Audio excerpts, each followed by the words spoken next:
Nas últimas décadas, o etanol se consolidou no Brasil como a principal alternativa à gasolina. Ganhos ambientais e econômicos estão na história desse combustível verde que reduziu significativamente a dependência brasileira do petróleo estrangeiro. A trajetória do etanol está na capa da edição 1516 do Boletim Informativo do Sistema FAEP Senar Paraná.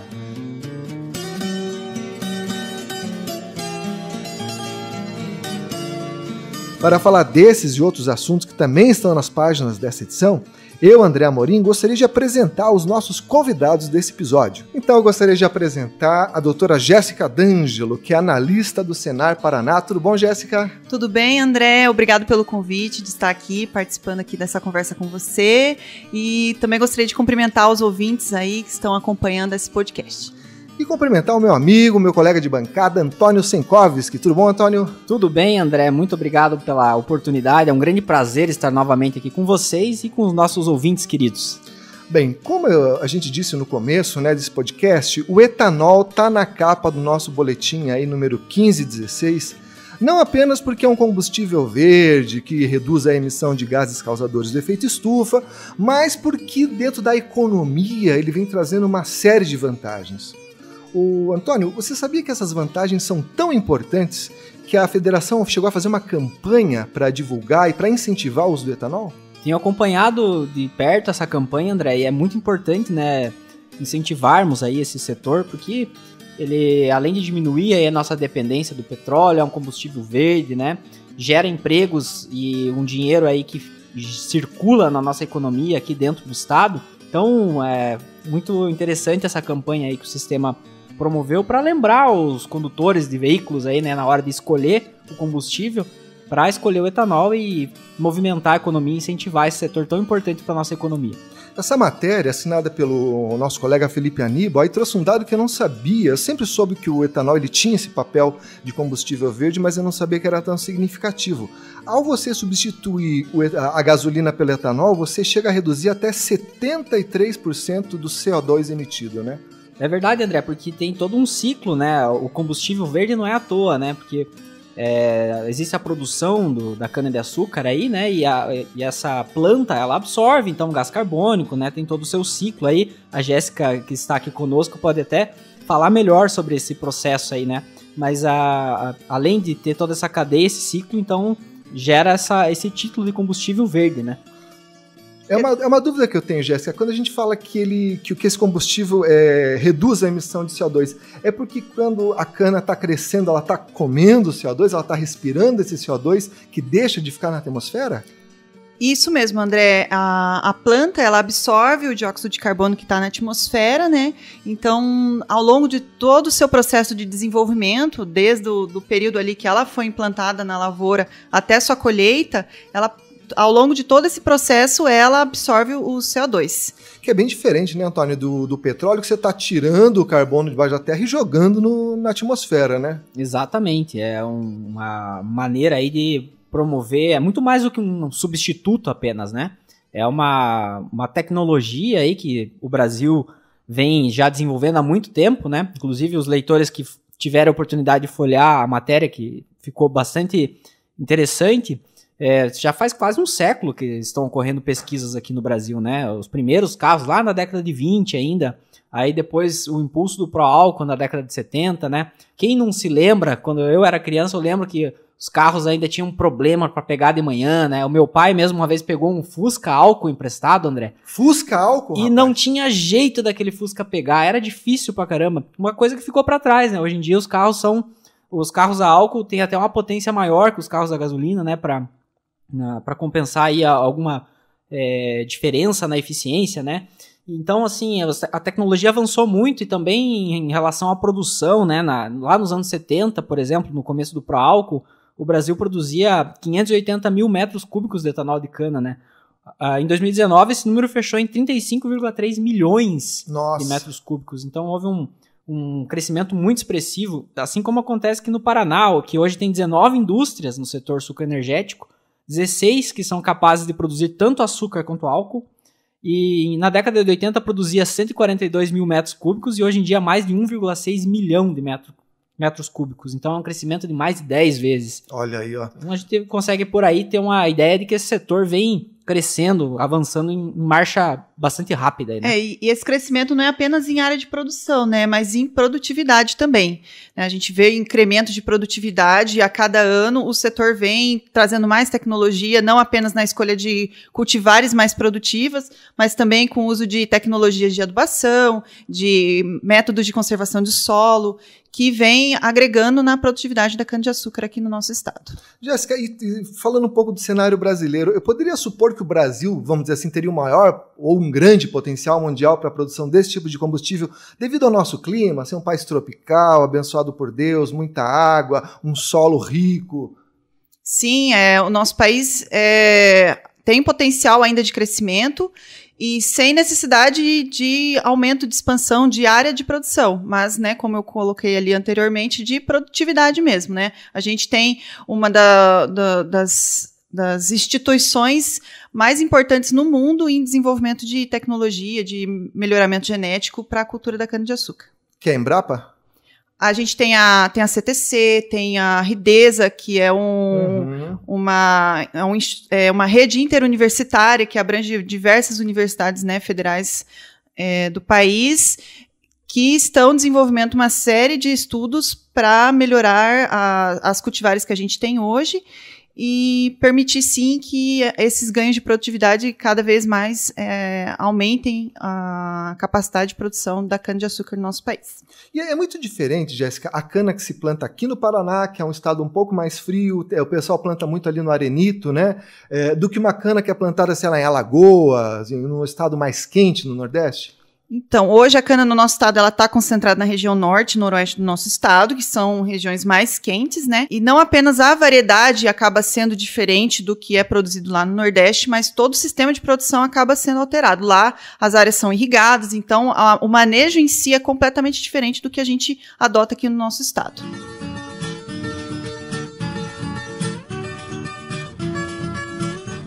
Maravilha. Bom, ainda pegando um gancho desse tema da cana-de-açúcar, o Senar Paraná está realizando um diagnóstico inédito do plantio de cana no estado.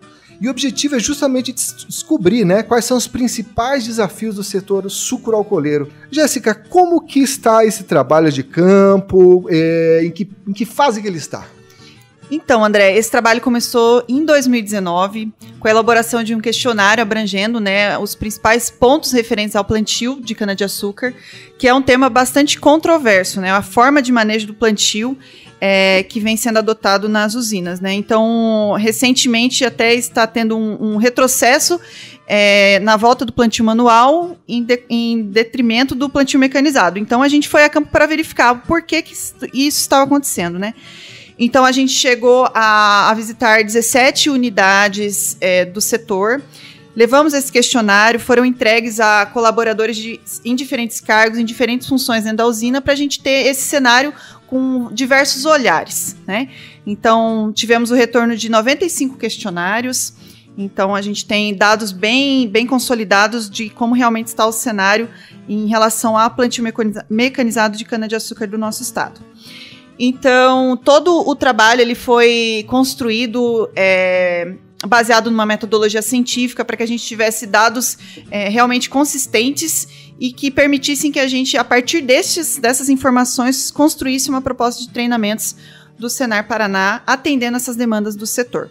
Então, ao longo do processo, a gente fez essas visitas nas unidades, conversamos com as pessoas responsáveis tanto pelo plantio, preparo de solo e também pelo setor de treinamentos.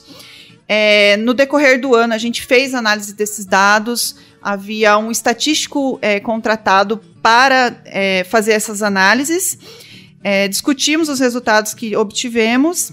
No início do ano, a gente pretendeu, até agendou com as usinas uma reunião para mostrar esses resultados para os grupos. No entanto, veio a pandemia e acabou que essas reuniões aconteceram no início do mês de junho e julho com as usinas por videoconferência, né? Então, por meio dessas reuniões, a gente conseguiu verificar se o que a gente tinha consolidado como resultado refletia o que realmente estava sendo demandado pelos grupos, né? Então, esses resultados eles foram apresentados e estamos agora num processo de amadurecimento dessas propostas. Então, a gente levou alguns títulos a serem trabalhados pelo Senar para que eles validassem. Então, a gente está nesse processo, né, de validação junto aos grupos que participaram da pesquisa. Então, eu poderia supor que em breve o Senar vai ter novos cursos, ou então cursos reformulados para atender melhor esse público? Sim, a nossa expectativa é de que a gente atualize o nosso curso de plantio manual, que é um dos cursos mais antigos do Senar Paraná, e que hoje, em virtude de novas técnicas de plantio, né, então a gente viu a necessidade de atualizar esses conteúdos, né, incluir a meiose, que é um método de plantio que está aumentando nas usinas, e também criação de novos títulos, inclusive com uma etapa EAD, então a gente está estudando a possibilidade de criar um título EAD para atender as usinas também, e títulos que falem de plantio, né, nos seus diversos aspectos, né, então desde a parte de produção de mudas, do preparo do solo, a qualidade que essas mudas têm que estar para irem a campo, questão de sanidade, então depois toda a questão da operação da plantadora mecanizada, né, treinar essas pessoas para que elas entendam como é a operação do equipamento em si, a manutenção do equipamento. Então, isso tudo a gente está construindo junto aos grupos, né, e essa troca de experiência com os grupos é fundamental para que o Senar atenda com qualidade e atenda ao anseio que eles têm em relação aos cursos do Senar Paraná. E é normal isso, Jéssica? Ou é corriqueiro o Senar ir a campo para ouvir o setor, para descobrir quais são as necessidades concretas e aí elaborar as suas soluções? Sim, na construção de qualquer treinamento, né, a gente verifica junto à cadeia produtiva qual que é a demanda, qual que é o anseio, quais são as dificuldades que eles vêm enfrentando e que precisam de treinamentos, né? Então, essa etapa de levantamento dessas necessidades faz parte de todo o processo de construção de um curso do Senar. Então, não apenas para cana, mas para diversas outras culturas, a gente faz esse tipo de pesquisa para verificar realmente se é uma demanda pontual, se é de apenas um município ou se ela abrange todo o estado. Então, a gente faz toda essa análise. Por isso que, às vezes, é um processo que a gente considera até um pouco demorado, mas buscando sempre que a gente consiga atender com uma qualidade os nossos treinamentos. E já dá para ter uma pincelada um pouco desse diagnóstico? Quais seriam as principais dificuldades aí que o setor enfrenta no estado? Então, entre os principais resultados, né, é um relatório bem amplo, bem consolidado, com uma série de questões que nos levaram a refletir muito sobre o plantio em si. Mas a gente obteve uma série de sugestões, né, e quais seriam os principais problemas que as usinas vêm enfrentando em relação a esse tema. E, de maneira geral, as questões referentes a preparo de solo, então, sistematização de áreas, o preparo, como você deve manejar o solo para que mantenha, né, a estrutura do solo, aqueles aspectos conservacionistas que a gente vê tanto, né, na internet, na televisão, isso tudo é ainda uma dificuldade para o setor, né? Como fazer esse preparo de forma que o solo seja mantido, seja conservado, né? E da operação em si, né? O que muitos falam, né? Da dificuldade da operação da máquina, que a máquina é muito grande, muito pesada, acaba compactando o solo. Então, isso tudo por isso que a gente fala, né, de uma sequência de treinamentos, porque não basta a gente só trabalhar uma questão, né? A gente precisa trabalhar todas, porque é um sistema de produção, né? Então, o operador que prepara o solo, às vezes não é o mesmo que vai plantar a cana-de-açúcar, mas a gente precisa treinar essas pessoas para que elas entendam que elas estão dentro de um sistema de produção e que todos são extremamente importantes para que lá, futuramente, quando essa cana for colhida, tenha alta produtividade e atenda ali os anseios da usina. Jéssica, essa iniciativa, ela tem alguma relação com aquelas outras que estavam sendo direcionadas para esse setor? Por exemplo, o seminário para enfrentamento do capim-camalote ou do bicudo da cana-de-açúcar. Tem alguma ligação ou é só a área mesmo que é a mesma? Não, na verdade, André, tem completa ligação com esse levantamento. Então, quando a gente começou a fazer esse diagnóstico e visitar os grupos, Né, então, nas nossas conversas com essas pessoas, a gente verificou que essas questões, eu tô tendo problema com esfenóforos, que é o bicudo da cana-de-açúcar. Não, eu tô tendo problema com camalote, não sei mais como controlar essa planta, ela tem impactado muito, quando entra no meu talhão, eu não consigo mais controlar. Então, a gente foi observando que essas demandas eram extremamente urgentes de serem discutidas, né? Então, dentro dessa proposta, em paralelo a todo esse processo de análise desses resultados específicos em plantio, a gente formou esses seminários, né? Então, foram 5 seminários de capim-camalote e 5 seminários de esfenóforos, junto a todos esses grupos que participaram. Então, a gente teve mais de 200 pessoas treinadas através desses seminários, foram encontros de um dia, com especialistas renomados, né, pessoas que vieram de fora, especialmente para atender essa demanda. E, em paralelo, também a gente construiu uma cartilha para auxiliar eles, né, no pós-seminário ali, se porventura tivessem alguma dúvida, eles têm esse material de apoio ali para consultar e estudar um pouquinho mais sobre esses problemas que eles estavam enfrentando.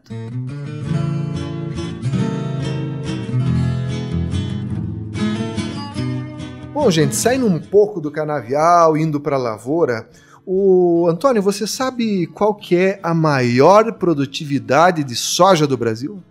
Sei sim, nesse ano tivemos a sorte de termos um premiado aqui no Paraná, não é mesmo, André? É verdade. O nosso produtor Laércio da Lavecchia, de Mangueirinha, colheu aí 118 sacas de soja aí venceu o desafio do Comitê Estratégico Soja Brasil, hein? Você conversou com ele, Antônio? Isso, eu já conversei com ele numa outra matéria que a gente fez um tempo atrás sobre conservação do solo, né? Tratando aí dessa importância de se construir um solo, né? De se investir, fazer rotação de cultura, fazer o dever de casa, né? Fazer o simples, mas o bem feito, né? E ele, inclusive, foi a capa do nosso boletim um tempo atrás. E agora, um belo dia desses aí, a gente teve a alegria de ver que ele realmente foi contemplado com esse prêmio, com esse reconhecimento aí, com essas 118 sacas por hectare. E ele é uma pessoa, assim, muito entusiasmada com a agricultura e daquele tipo de gente que compartilha o conhecimento. Ele, inclusive, falou aqui com a gente que ele tem um grupo de WhatsApp no qual ele debate com vários agricultores da região, troca ideias sobre técnicas que eles usam, sobre culturas diferentes, alternativas. Então, assim, dá para dizer que ele é um influencer da região aí, usando termos modernos, né? E é uma grata satisfação também, porque ele fez vários cursos aqui do Senar, entre eles o manejo integrado de pragas, e essas 118 sacas por hectare que ele colheu sem fazer nenhuma aplicação de inseticida. Ô, louco, no duro? No duro, ele fez toda essa produtividade aí sem usar nenhuma aplicação de inseticida. É realmente uma marca bastante impressionante. Olha aí, ó, você veja quem leva o MIP a sério mesmo, né? Monitora a lavoura ali de perto, né? Diz que o mesmo Laércio falou, né, que o que engorda o porco é o olhar do dono, a lavoura não é diferente, né? Tem que estar olhando de perto sempre para ver se tem uma praga, se está na hora de controlar. É um exemplo, né, que o Laércio está dando para todos nós, né? Isso mesmo, André. E deixa eu aproveitar para fazer aqui um convite, né? É muito fácil de encontrar ele nas redes sociais. O nome dele é Laércio, o Agricultor. Então, os ouvintes que estão aqui nos acompanhando, sigam lá o perfil do Laércio, que eu tenho certeza que vai ser de grande valia. É youtuber ele? Ele tá no Facebook. Todos os vídeos que ele posta aí eu acompanho mais o Facebook. Não sei se ele está no YouTube não, André, mas vale a pena dar uma olhadinha lá e interagir com ele, que ele responde, ele é super entusiasmado, e para espalhar um pouco aí desse conhecimento e desse entusiasmo com a agricultura. Se você quer subir a sua produtividade, aí, amigo ouvinte, vai aí na do Laércio, que eu te garanto que se você não tiver a mesma produtividade, pelo menos você vai economizar com inseticida, né? Isso mesmo, e construir o solo, e um patrimônio aí que vai ficar para as próximas gerações, né? Que a agricultura, a gente não pode ter esse olhar imediatista, como sempre temos aí os técnicos falando sobre esse tema, né? Precisa pensar que uma família às vezes vai ficar séculos ali naquela propriedade, né? Então, as próximas gerações precisam também usufruir disso e não é tanto tempo assim, em alguns 5, 6 anos a pessoa já começa a colher resultados bem significativos também.